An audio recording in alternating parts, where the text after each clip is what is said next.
gone where I want more hives. I want to requeen a bunch of hives. I'm going to do that later in the year, like in May. But right now I'm splitting all my hives because they're in 3 brood boxes. What you mainly look for is you got to have at least probably 8 frames of brood if you were down in 1 box. But if you come through this winter with a good supply of bees in 2 boxes, you can almost take the 2 boxes and walk away. But I would look for, pull out a frame, pull your honey on the outsides. If you got honey and pollen in there, pull some out so it gives you some room. Then go look for the queen. And you find the queen, you can put her in the box you're going to do a split. So she's already left the hive, so you did basically a controlled swarm. But you got to look for eggs, brood, and larvae, and cat brood. But you got to look for the eggs that are still standing up because they're 1 to 3 days old without the queens. That way, they will make a queen cell, superseding queen cell in that hive, because I already checked mine and I even smucked one because I didn't think it was going to be in the middle hive when I pulled it out, so I bent it in, but they already had a couple swarm cells started on the bottom, so I quit checking because I want to wait for them to hatch. And I started April 4th and 5th and 6th. I did split in my hives already. But hopefully it's going to be warm enough that they can mate and not bad weather. That's without any buying any queens and requeening. If you buy queens, you're talking around $25. They're talking maybe the first part of June before we get them here in Wisconsin. Because I've already checked. I checked on the website. Brian's called people in California, Florida to get queens, and we cannot get them because this package beehive business is taking all the queens right now. I'm smiling. So I can go through everything. An even split, a walkaway split, a typical split that has swarm control splits, cut down splits. I won't go through it all because I don't want to waste your time and I want to get the heck out of here because I'm going to go pick up bees. And then there's frequent asked questions on the bottom, like how early can I split, how many times can I split, how late can I split, and then how far. And I'm leaving mine right in the same bee yard right now, but I am going to make another bee yard. I'm going to move them out after they have their queens. And then here's a pamphlet I'll hand out too that we got from Dan's on requeening. And that's buying the queen cages, or buying the queen in a cage or whatever. I never read it because I'm not buying any queens. I'm going to make my own.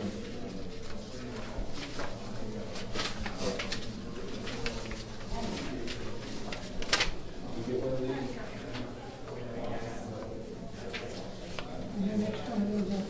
This here? I'll give it to you as soon as I'm done. Can you? Oh, the boss guy. So, on requeening, basically, if you're going to split the hive, you find the old queen.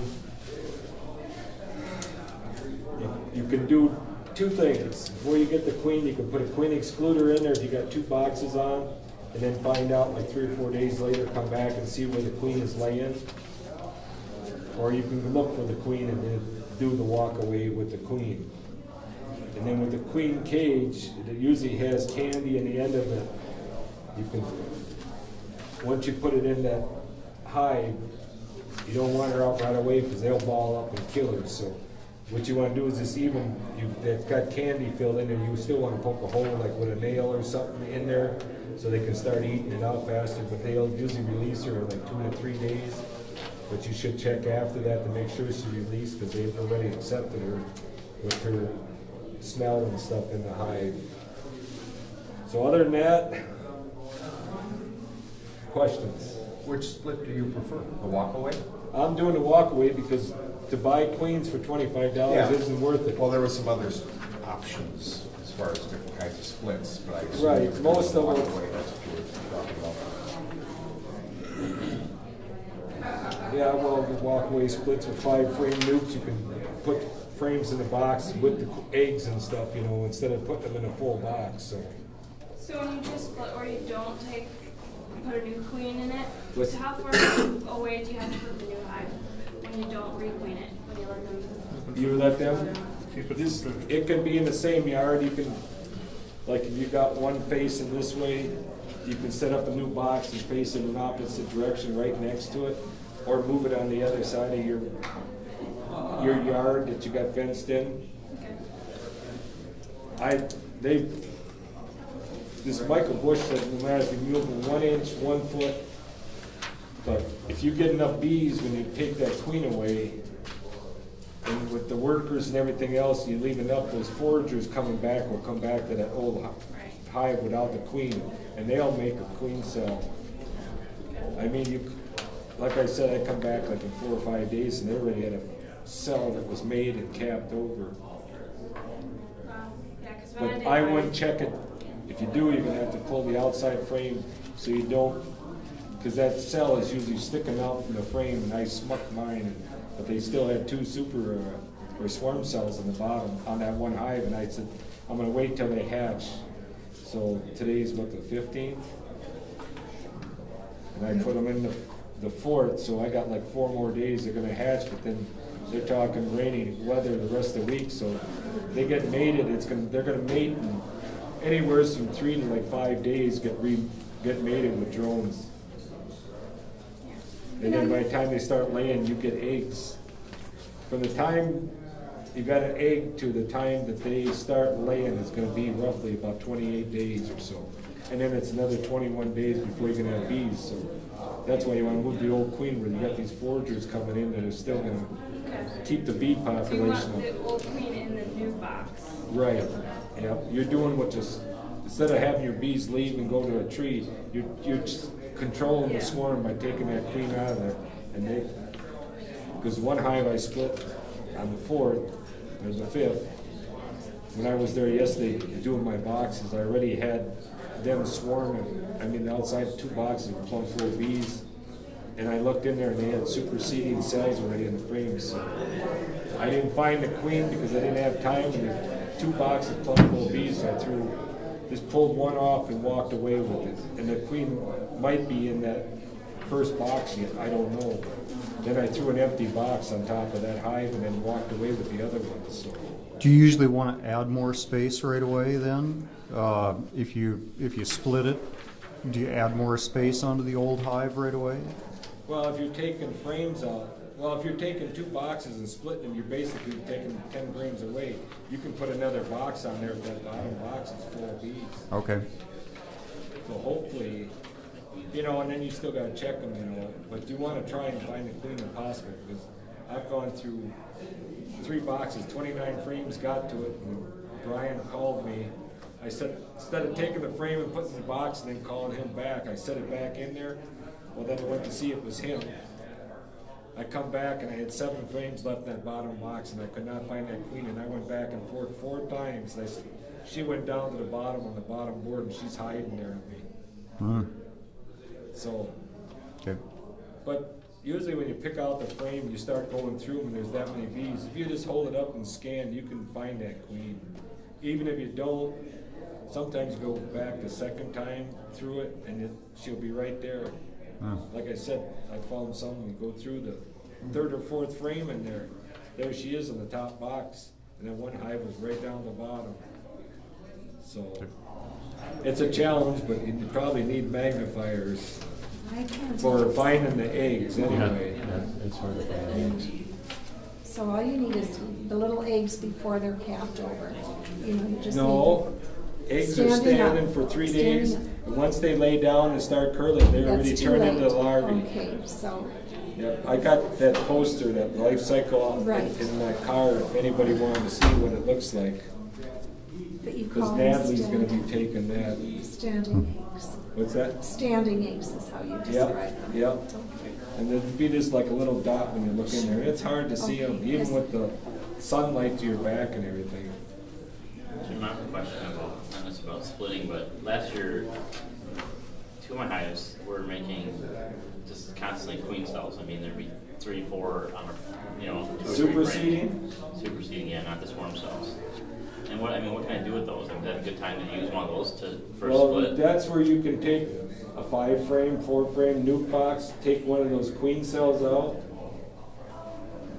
or even 2 Yeah. of them, and put it in that nuke box, and then put brood and larvae and eggs in there, and then shake bees, which you can brush them off from that parent hive. Shake them off and fill that box full of bees, so you got a lot of bees that are going to be working there. But you should have a separate yard to move that to, so those bees don't leave If and you go put them back. into a nuke, then how long do you want them in that nuke until you? Well, you want them in there, so if you got those cells, say if they're capped over at Yeah. 10 days or 14 days, she's going to hatch in 16. So basically, say she's 14 days old, 16 she's going to hatch, roughly 5 days for mating. So be 2 and 5, be 1 week, and then she comes back and then she starts laying. It'd be like almost 2 weeks, you would, or not even 2 weeks, it'd be like 9, 10 days, you'll start seeing eggs in there.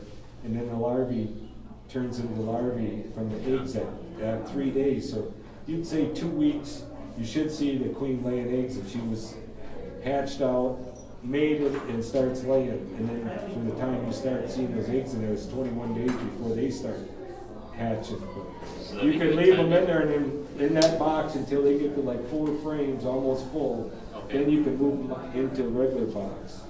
And then last year, my hives were kind of, I don't know what was going on with them, but they had a couple weak hives. But then at the end of the year, they'd requeen themselves, and I had such huge populations going in the winter. I couldn't keep them. I couldn't feed them enough to, even with the mild winter, everything I had starved out. And I had a hive that went almost all the way to the end. And I You don't know didn't what feed happened. them enough. I couldn't. Yeah, exactly. You- Well, I could have, but they were. Well- they were just huge. I mean, the one hive. I mean, it was way. So you late fed into the summer. them probably about 5-6 gallons of syrup. Well, I had 2 hives that I left food for after we took the honey off. Left them food, and they were doing fine. It's the other ones that I kind of, they didn't do much all summer, so I kind of gave up on them. And then all of a sudden, they must have requeened because then there was brood everywhere, and they had a ton of population at the end, and I just kind of walked away from it. What I'm wondering is if it happens again, I mean, can I split those to make them into like newts for overwintering, or is that not a good idea? You're not, you haven't been in it long enough to do that where you could, if you take, because I'm gonna experiment this year, it's gonna be starting some nuke boxes like in July and building them up to a full brood box, and then once I got the parent hive, say in 3 brood boxes, I'm gonna have a double screen board where it's probably a 1/2 inch or 3/4 thick, and then have screen on the top and the bottom side so they can still communicate, and then put that new brood box with that I did that fall split on top for the warmth to come up, Yep. and then still feed them with a candy board. That's Snobble That's board gonna- or something? Huh? That's the board they got for that. What is that, Snobble board? There's a name for a board that Double do that. screen. Double screen, yeah. Yeah. We're making running 2 hives Yep, with 1 queen. yep. It's a double screen board is what I always knew it by. That's the one with the gates on the outside. Yep, That's and a then Snobble normally if you put that other one on top, you're gonna have the bees coming out the opposite direction. But you'll still need the bottom entrance, the top entrance, and then the top one up here will be facing the opposite way if you've got everything going that way. And then, we talked probably this summer about turning sugar boards, Yeah. and feeding them, you gotta feed them probably 50 to 80 pounds of sugar water in the fall, 2 to 1. It's a lot of sugar. But if they can build up, I fed mine 4 gallons last year, and they did pretty good through winter. Because I had some starve out because they didn't go to it. But then when they pull your honey off, I would say in July, end of July, first part of August, there'll probably be a dearth down, but with the nectar flow, but then before you wrap them for winter, you want to make sure that you're not setting the center box with 3 or 4 frames with this brood hatched out and your honey's on the outside. You're gonna have to push that honey to the inside and put the empty frames to the outside, because they're gonna come up for the winter. And that seems to be a big thing, because John talked about it a couple years ago too. Jim, I don't get so many superseed cells as I get the queen cells on the bottom. Can you do the same thing with those? You can take, those are swarms.